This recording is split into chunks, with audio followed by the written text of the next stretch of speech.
Smoke fills the horizon in Madrid as Spanish authorities issue warnings over air quality and reassure concerned residents that there is no fire nearby, but 400 kilometers away in Portugal. Increíble cómo la naturaleza puede llegar a manifestarse en tantas partes, ¿no? O sea, el hecho de que llegue a estar acá y de hecho todo está así, ¿no? Todo está nublado, no se ve mucho los edificios de lejos, no se ve. After a respite over the weekend, the fight against a huge wildfire that started 10 days ago in Portugal is back on, after flames reignited on Monday. More than 1,000 firefighters and 13 aircraft tackled the blaze, which has ravaged the country's UNESCO-protected Serra da Estrela National Park.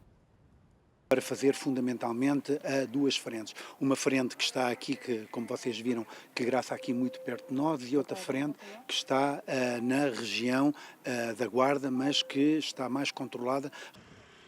Portugal recorded its hottest July since records began last month.